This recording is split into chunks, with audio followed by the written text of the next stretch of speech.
Hello students, आज मैं तुम लोगों के सामने लेकर आ रहा हूं जेईई एंड नीट मैराथन 2026 के सीरीज को, जिसमें आज मैं करंट इलेक्ट्रिसिटी के चैप्टर को कवर करूंगा। तो आप लोग कंफ्यूज हो रहे होंगे कि आज के पार्ट में आखिर क्या कवर होगा। तो सबसे पहले मैं तुम लोगों से सवाल करना चाहता हूं कि क्या तुम्हें यह नहीं लगता कि करंट इलेक्ट्रिसिटी एक काफी इंपॉर्टेंट चैप्टर है? यस। तो आज इसलिए हम लोग करंट इलेक्ट्रिसिटी से शुरू करेंगे और इसमें मैं जिस जिस पॉइंट को कवर करूंगा, चलो एक क्विक रिकैप में उसे देखते हैं।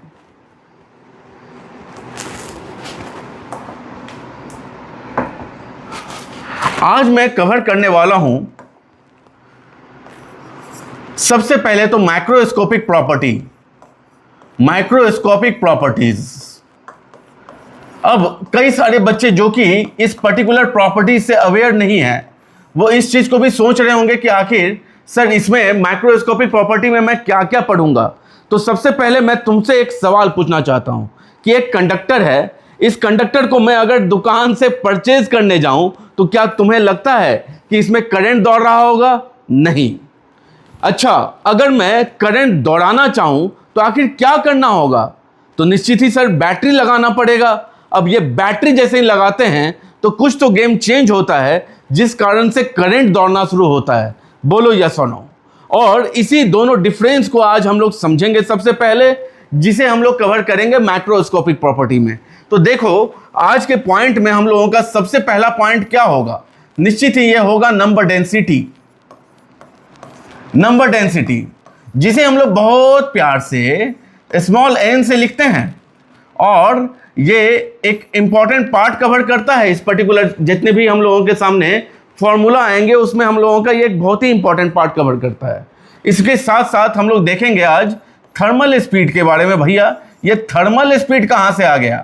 थर्मल स्पीड को तो समझना पड़ेगा, तो तभी तो जाके आप समझोगे कि भाई जब हमारे पास करंट नहीं होता है तो क्या होता है। साथ ही साथ अगर रिलैक्सेशन टाइम के बारे में बात करेंगे, जिसे हम लोग भैया टाउ जी भी बोलते हैं, टाउ जी। और साथ ही साथ हम लोग यहाँ पर आगे बढ़ते हुए इंट्रोड्यूस करेंगे अपने आप को ड्रिफ्ट वेलोसिटी के साथ, which is a very important point. Drift velocity, देखिए ड्रिफ्ट वेलोसिटी जब तक आएगा नहीं तब तक करंट दौड़ नहीं रहा होगा, और करंट जब तक दौड़ नहीं रहा होगा तब तक इस चैप्टर को पढ़ने का क्या मतलब। तो आज हम लोग सबसे पहले तो इन सारी चीजों को कवर करेंगे और उसके बाद हम लोग बात करेंगे बहुत ही प्यारा बच्चा इस चैप्टर का, जिसे हम लोग कहते हैं क्या? रेजिस्टेंस। तो भैया रेजिस्टेंस का भी तो अपना अपना प्रॉपर्टी होगा। कुछ एक प्रॉपर्टी जो कि टेम्परेचर पे डिपेंड करते हैं और कुछ एक प्रॉपर्टी जो कि डायमेंशन पे डिपेंड करते हैं। तो हम लोग उन सारे प्रॉपर्टीज को आज कवर करेंगे। तो रेजिस्टेंस के बारे में भी आज जानेंगे। R is equals to rho into L upon A, जो आप लोग बहुत अच्छे तरीके से अपने दिमाग में रखे रहते हो, इसके बारे में थोड़ा डिटेल एनालिसिस करेंगे। और इसके बाद का पार्ट आएगा EMF। मुझे नहीं लगता कि आज हम लोग EMF तक पहुंच सकेंगे, लेकिन फिर भी मैं आज ट्राई करूंगा कि आपको मैं EMF तक निश्चित ही लेके चले जाऊं, क्योंकि ये भी एक काफ़ी इंपॉर्टेंट पार्ट है।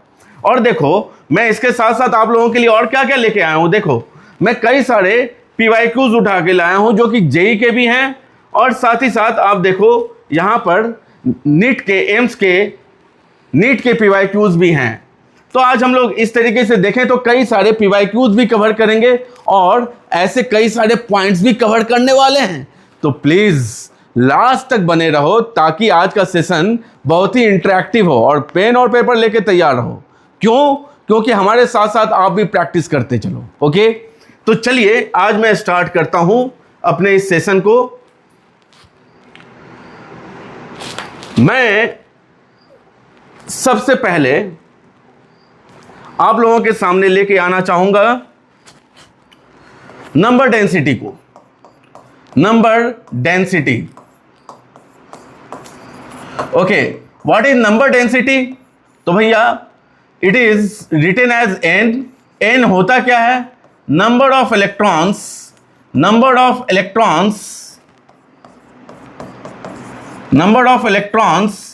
पर यूनिट वॉल्यूम।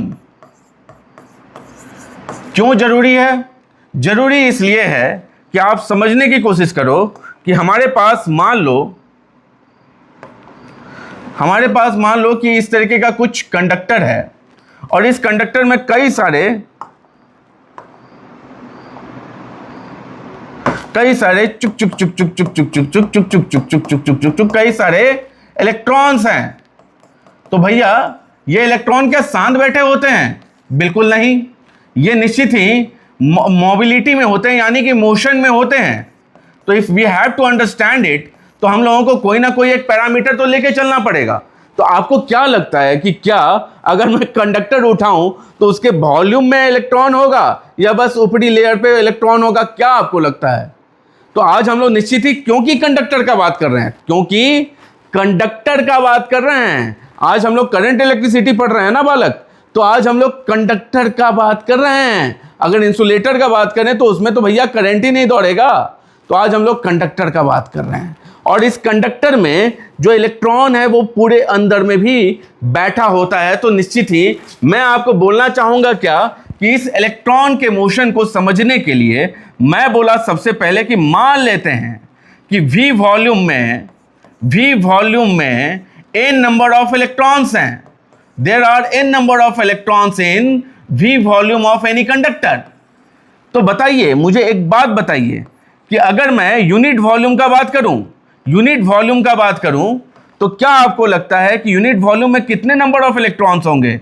तो भाई ये तो निश्चित ही n/v होगा। बोलिए होगा या नहीं होगा? होगा।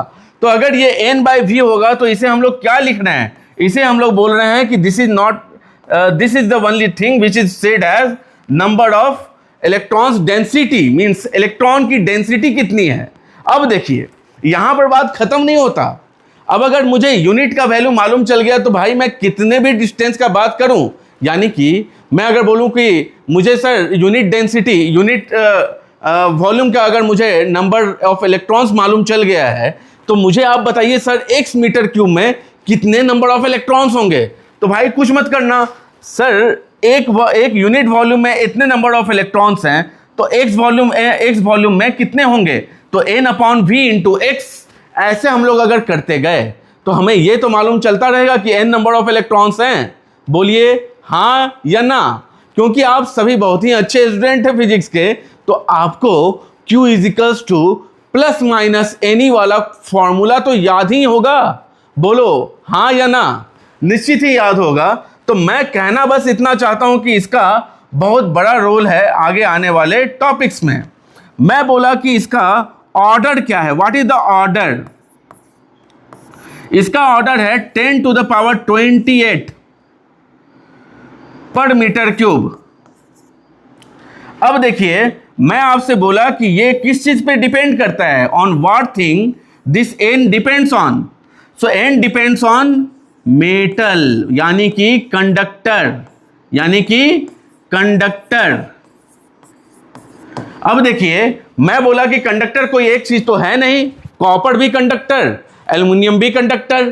तो भाई दोनों का नंबर ऑफ इलेक्ट्रॉन अलग अलग होने चाहिए कि नहीं होने चाहिए? निश्चित ही होने चाहिए। तो नंबर डेंसिटी भी दोनों के अलग अलग होंगे।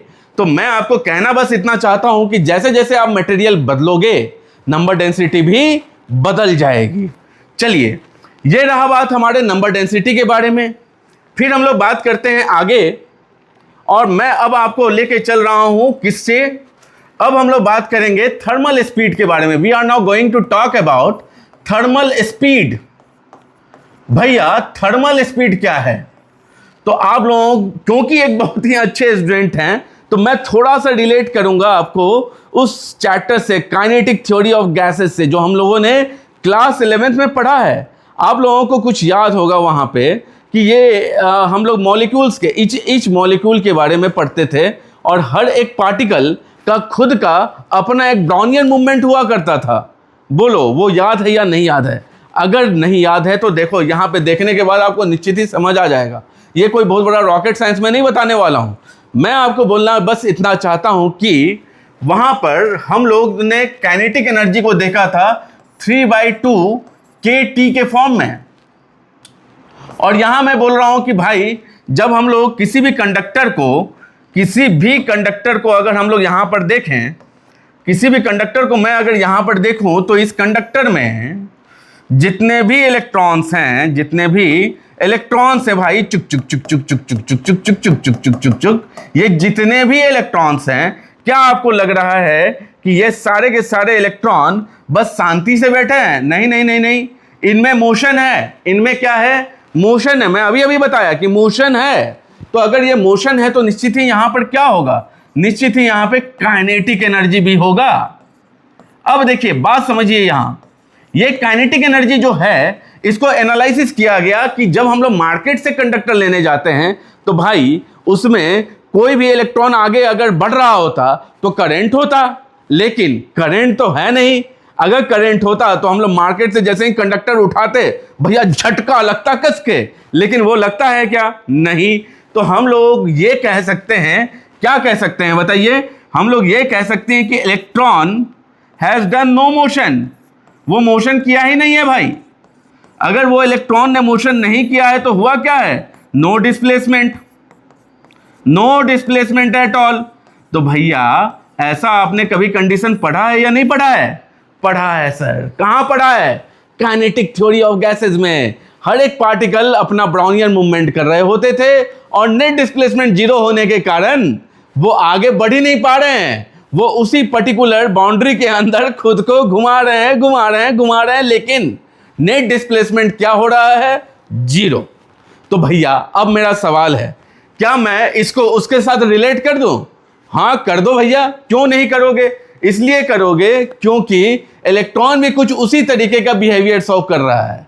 तो मैं बोला कि एक काम करते हैं सर, जब ये रूम टेम्परेचर में रखा गया होगा, यानी कि जब हम लोग बाजार में जाएं और वो दुकान में रखा गया होगा, तो उस कंडक्टर के अंदर भी जितने भी इलेक्ट्रॉन होंगे वो भी कुछ इसी तरीके का मोशन कर रहे होंगे।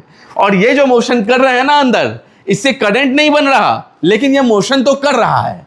अब ये जो मोशन कर रहा है इसे ही हम लोग कहते हैं क्या? Thermal speed. और ये हम लोग लाते किससे हैं? हाफ mv/t² से। बोलिए बात समझे नहीं समझे? समझ गए। तो मैं बोला कि ये इधर का 2 कैंसिल करो, इधर का 2 कैंसिल करो और बताओ vt क्या है? तो तुम बोलोगे कि सर इट इज 3kT/m और अंडर में क्या रखोगे आप? रूट के अंदर में आ गया ये। बोलिए यहां तक की बात समझे या नहीं समझे? समझ गए। तो मैं आपसे पूछा ये कि भाई तुम्हें ये पता है कि नीट वाले बच्चे, जरा सुन लो, कान उठा के सुन लो। अगर मैं आपसे पूछूंगा कि बताओ ऑर्डर ऑफ मैग्नीट्यूड क्या है इस थर्मल स्पीड का, तो ये भी काफी इंपॉर्टेंट क्वेश्चन बन जाएगा, क्योंकि आपके लिए तो टाइम ही बहुत इंपॉर्टेंस रखता है।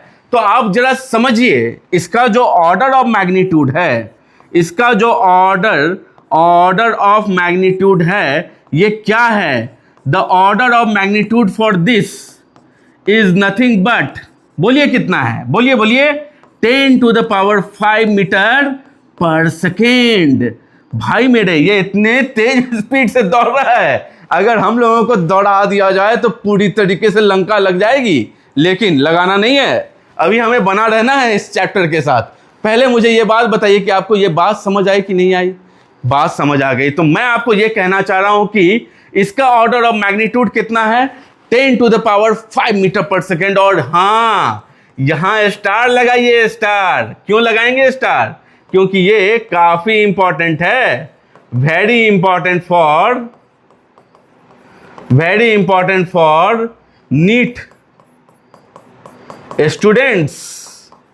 भैया मेरी बात समझ आ रही है आपको? हाँ, इसे ध्यान में रखना, क्योंकि डायरेक्टली एक लाइनर क्वेश्चन में भी ये आ जाता है, और अगर आप जान रहे होगे तो तुरंत 1 सेकंड में कहानी बन गई, वरना आप चले अपने अपने घर।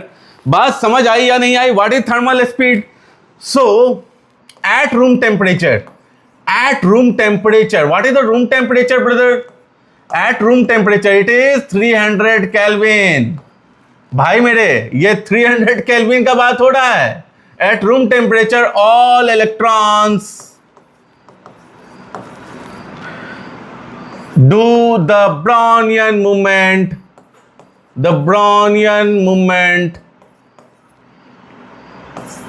under the influence of movement under the influence of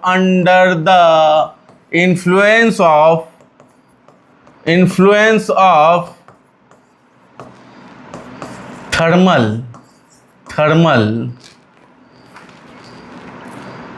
energy. ये जो मूवमेंट हो रहा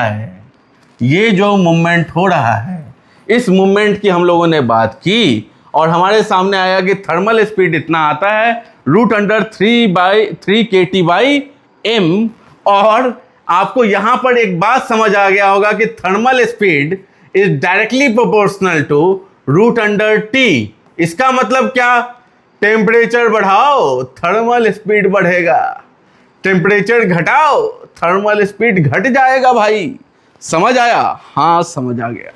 तो ये सारी बातें हैं थर्मल स्पीड से रिलेटेड। और अब किसकी बारी? जरा देखो, याद करो भाई, याद करो, थोड़ा सा बात करो। Relaxation time. अब हम लोग रिलैक्सेशन टाइम के बारे में बात करेंगे। ये क्यों इंपॉर्टेंट है भाई मेरे? फिर से मैं आपसे वही सवाल कर रहा हूं, टाइम एंड अगेन आपसे यही सवाल करता रहूंगा, क्यों इंपॉर्टेंट है रिलैक्सेशन टाइम? हम लोग उन सारे प्रॉपर्टीज को पहले देख रहे हैं जो बेचारा कंडक्टर जब सीधा सीधा रखा होता है तो उसमें चल रहा होता है और तब तक करंट नहीं होता, उसे एहसास ही नहीं है कि भैया मेरे अंदर करंट भी बह सकता है, क्षमता ही नहीं पता है उसको, वो कर्ण है। लेकिन जैसे ही हमने बैटरी लगाया वो बन जाता है अर्जुन और बैटरी बन जाते हैं श्री कृष्ण। समझ रहे हो बात को? हाँ। तो अब हम लोग आगे बढ़ते हैं और अब हम लोग बात करते हैं थोड़ा सा टेक्निकली इंपॉर्टेंट बात करने जा रहे हैं। अब हम लोग, ये है relaxation time. This is relaxation time. भैया तुम मुझे एक बात समझाओ, रिलैक्सेशन टाइम तुम्हारे दिमाग में सबसे पहला बात क्या चल रहा है? इस नाम को सुन के, रिलैक्सेशन टाइम के नाम को सुन के तुम्हारे दिमाग में क्या चल रहा है? रिलैक्सेशन टाइम का मतलब सर कहीं तो रिलैक्स हो रहा है, कुछ तो रिलैक्स हो रहा है, कुछ तो बात है दया। रिलैक्स क्या हो रहा है? तो देखिए, मैं बोल रहा हूं कि एक इलेक्ट्रॉन कुछ इस तरीके का कोई ब्राउनियर मूवमेंट कर रहा हो, लाइक दिस।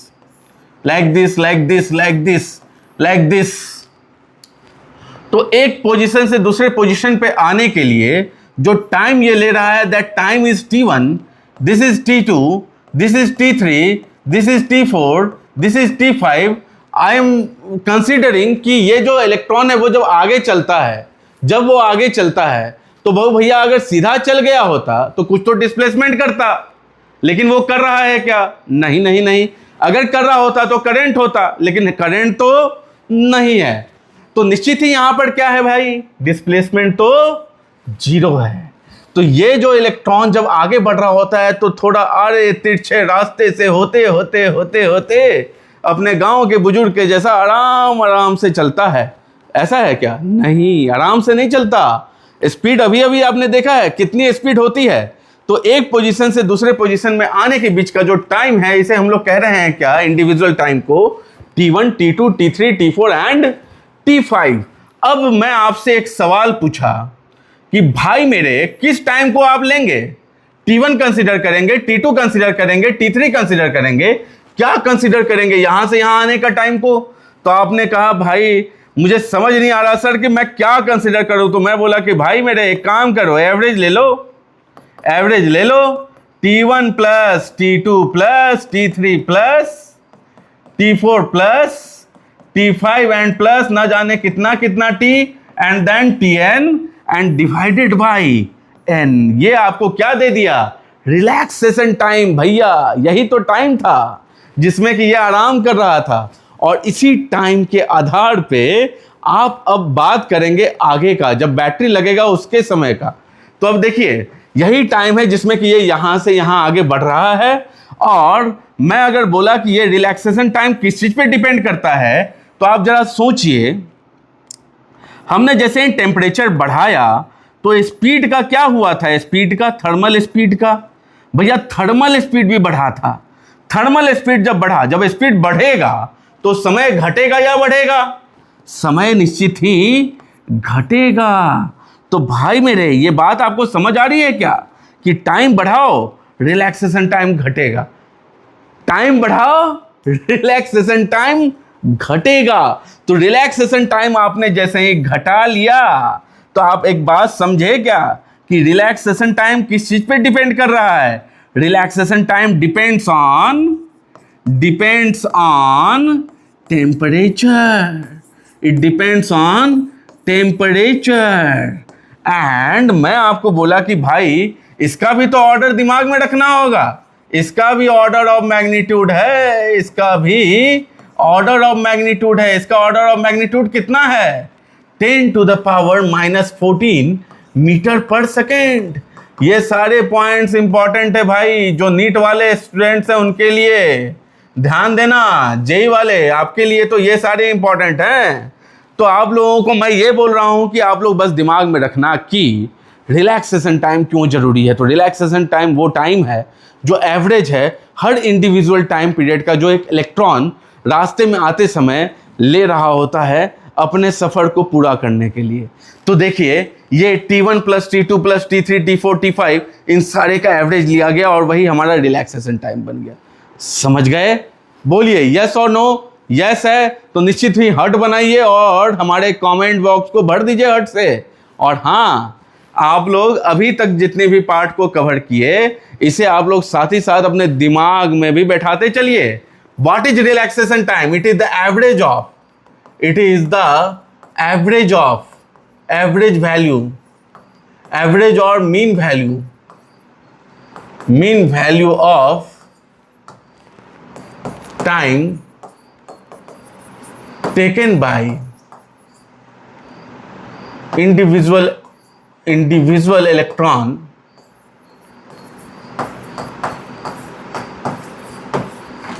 to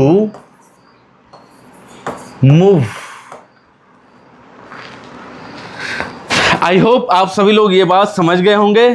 तो चलिए अब हम लोगों का रिलैक्सेशन टाइम पार्ट कवर हुआ। अब हम लोग देखने वाले हैं काफी इंटरेस्टिंग पार्ट। अब ये पार्ट क्या है? जैसे ही हम लोगों ने इस कंडक्टर को मार्केट से उठाया and then we are going to arrange it with a cell और a battery, then what will happen? It is going to supply a kind of energy which will definitely give a kind of force on the electron, and due to this force what will happen? जैसे ही force लगा तो ये जितने भी electrons हैं ये motion करना शुरू कर देंगे। तो देखिए यहां पे अब हम लोग आगे बढ़े और हम लोग अब बात करने वाले हैं किसका? ड्रिफ्ट वेलोसिटी के बारे में। Now we are going to talk about drift velocity. भैया drift velocity, what is drift velocity? Drift velocity that is VD is the average of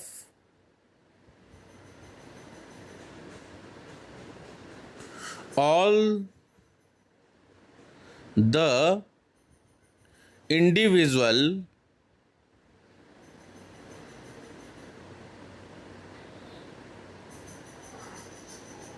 velocity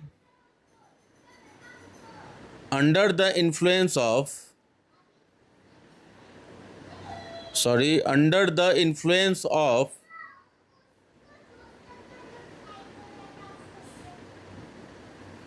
external electric field। external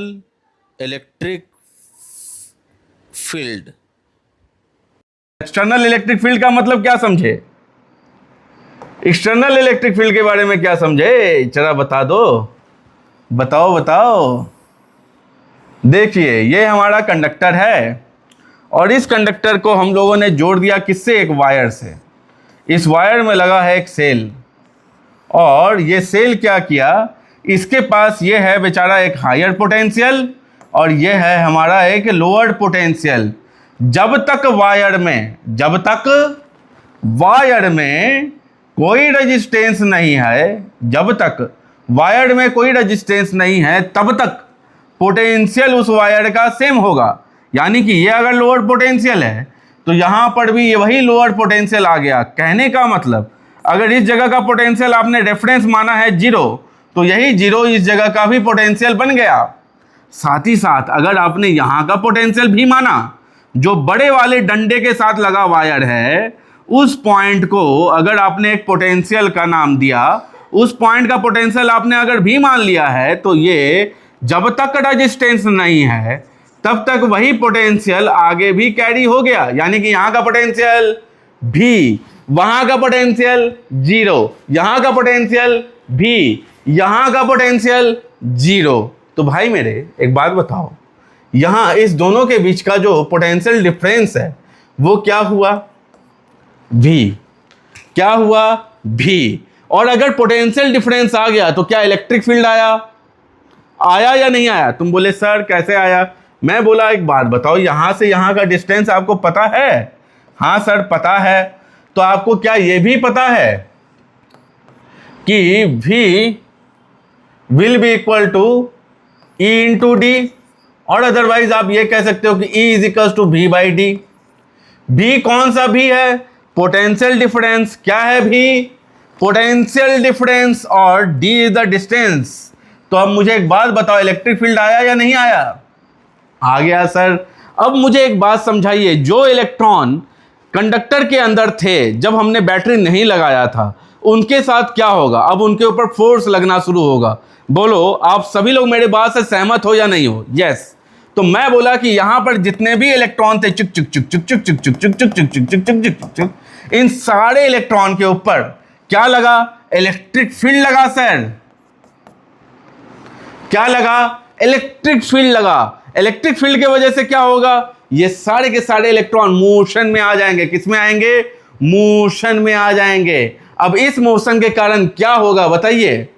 electric field आ गया, तो electric field के कारण sir ए फिजिकल्स to Q into E होता है। तो क्या हम कह दें, अगर एक इलेक्ट्रॉन का बात किया जाए तो ये हम लोग ई इंटू ई कर दें? यस सर कर दीजिए। तो क्या एक्सीलरेशन निकाल सकोगे? यस सर निकाल सकेंगे, E into E upon M. मैं बोला कि भैया एक बात बताओ, एक पॉइंट से दूसरे पॉइंट तक जाने के लिए जो आपने टाइम लिया था वो क्या था? Relaxation time. क्या था? Relaxation time. Very good, very good. तो अब मुझे एक बात बताओ, मुझे एवरेज स्पीड निकालनी है, तो क्या हम लोग एवरेज स्पीड को क्या लिख सकते थे?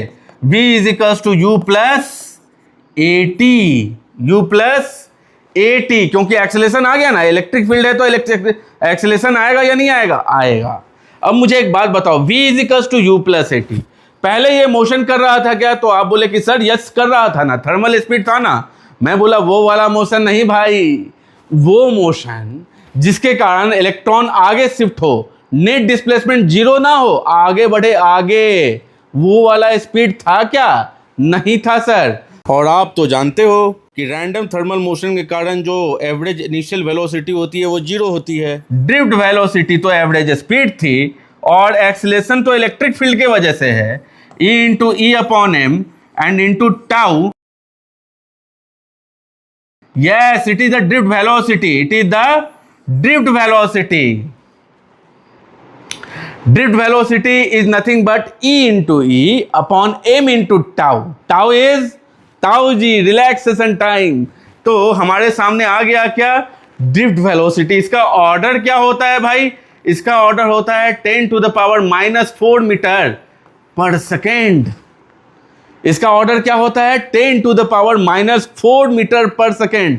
काफी इंपॉर्टेंट पार्ट है, आप लोग इस बात को ध्यान में रखेंगे, और ये फॉर्मूला आपके लिए काफी काफी काफी इंपॉर्टेंट होने वाला है, तो इसे भी ध्यान में रखना तो पड़ेगा ना। हाँ, तो रिलैक्सेशन टाइम हमने कवर किया, ड्रिफ्ट वेलोसिटी भी हमने साथ ही साथ कवर कर लिया है। अब आप देखिए, हमारे सामने ये सारी जो बेसिक चीज़ें थी वो हमारे दिमाग में एक बैठ गई। तो अब हम लोग थोड़ा सा आगे बढ़ेंगे और हम लोग कुछ एक चीज़ों को थोड़ा क्विक रिकैप करेंगे, क्योंकि आज का जो पार्ट है वो हम लोगों को थोड़ा सा फास्ट बढ़ाना पड़ेगा, because we are going for the JEE and NEET marathon. तो मेरी बात यह है कि ये सारी बेसिक के आधार पे हम लोग अब आगे बढ़ने वाले हैं, और निश्चित ही अब हम लोग बात करने वाले हैं मुद्दे की। कुछ एक पॉइंट जो कि बहुत इंपॉर्टेंट है, जो कि रखना है दिमाग में, उन सारी चीज़ों के बारे में अब हम लोग बात करेंगे एक एक करके। ताकि हमारा ये जो थ्योरी पार्ट है ये कवर हो जल्दी से और हम लोग तुरंत न्यूमेरिकल्स की तरफ भागेंगे। ओके, तो चलिए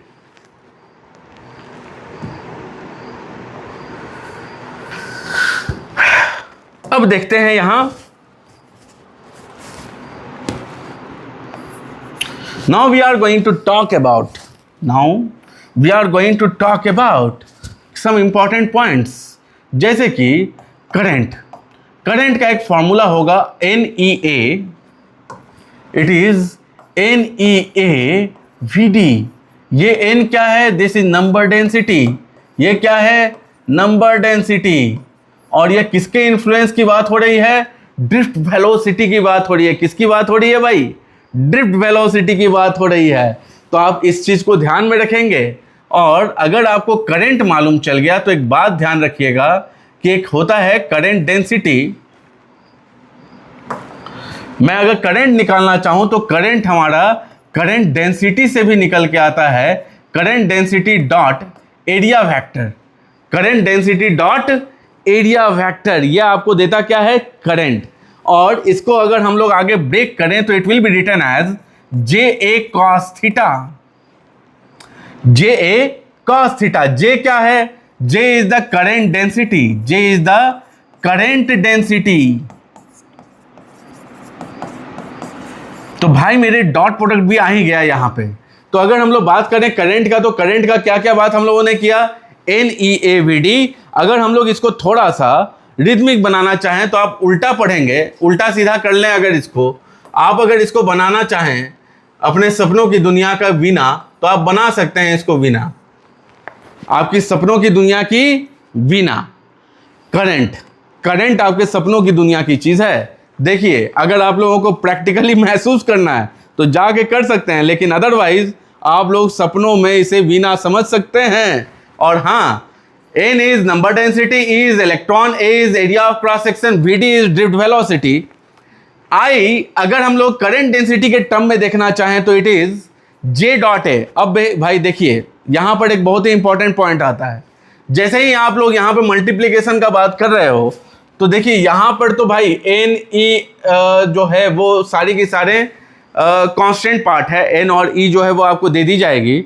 एरिया को थोड़ा ट्विस्ट किया जा सकता है, वेरिएबल बना दिया जा सकता है। तो हमें हो सकता है कि कभी कभी इंटीग्रेशन की यूज करनी पड़े, लेकिन नीट वाले स्टूडेंट्स आप लोगों को तो वो जरूरत नहीं पड़ेगी, लेकिन जेई वाले स्टूडेंट्स आप लोगों के लिए इंपॉर्टेंस रखता है। तो मैं ये कहना चाहता हूं कि if the J is variable तो J DA करके आप इसको इंटीग्रेट करेंगे तो आपके सामने करंट भी निकल के आ जाएगा। ये आप लोग ध्यान रखिएगा, यह आप लोग ध्यान रखिएगा। और आप लोग कैसे स्प्लिटिंग करेंगे, कैसे इंटीग्रेशन करेंगे, इसके लिए हम लोग कुछ क्वेश्चंस लेंगे जिससे कि आपके दिमाग की बत्ती जल जाए और आपको यह कॉन्सेप्ट जो है भली भांति समझ आ जाए। ठीक है, चलिए मैं आपको क्या बात कर रहा था? सबसे पहले मैं करंट डेंसिटी उठा लिया। अब बताइए करंट के बारे में और कुछ भी जानते हैं? यस सर, जानते तो हैं। I is equals to Q upon T। I is equals to Q upon T। ये Q को अगर आप चाहें तो NE अपॉन T भी लिख सकते हैं सर। यस सर, लिख सकते हैं। अच्छा, एक और बात बताइए कि क्या आप इसको Q इंटू न्यू भी लिख सकते हैं? यस सर, लिख सकते हैं। न्यू क्या है? Nu is frequency. Nu is what? Frequency. Nu is what? Frequency. तो आप लोग यहां पर I is equals to Q upon T के दम पर भी कई सारे सवाल निकाल सकते हैं। और अगर इंस्टेंटेनियस वगैरह अलग अलग तरीके से घुमाना चाहे तो वो आपको I is equals to DQ upon DT के टर्म में भी चीज़ों को रख सकता है, यानी कि इक्वेशन दे दिया जाएगा और किसी एक पर्टिकुलर टाइम में आपसे पूछा जा सकता है कि भाई करंट की वैल्यू क्या होगी। फॉर एग्जाम्पल मैं आपके सामने बोलूं कि if suppose Q is written as 2T² plus 4T minus 3, find current at T is equals to 2 second. तो भाई मेरे ये बताओ, ये कैसे सॉल्व करोगे आप? सॉल्यूशन आप इसे कैसे सॉल्व करेंगे बताइए? तो भाई ये हमें डिफरेंशिएशन तो आता है ना? बोलो हाँ, आता है। तो इसके आधार पे हम लोग I को लिख सकते हैं क्या? DQ upon DT। और ये बन जाएगा क्या? 4T प्लस 4 तो ये हमारे सामने करंट आ गया और t इजिकल्स टू 2 सेकेंड है, वह आप इसमें पुट करेंगे तो 4 into 2 plus 4 means it will become what 12 ampere. तो current at 2 second will be 12 ampere. I hope आप लोगों को ये बात समझ आई होगी, ये बात समझ आई होगी इस एग्जाम्पल से कि मैं क्या बोल रहा था कि अगर इंस्टेंटेनियस करंट पूछा जाए तो हम लोग कुछ इस तरीके से क्वेश्चंस को डील कर सकते हैं। बोलिए ये बात समझ आई या नहीं आई? हाँ, ये बात समझ आ गई है। अगर ये बात सारी समझ आ गई है तो आज की थ्योरी के पार्ट को मैं आज यहीं तक रखूंगा। कल हम लोग इसमें थोड़ा सा और आगे बढ़ेंगे और निश्चित ही रेजिस्टेंस के बारे में भी पढ़ेंगे। अब बारी है किस चीज का?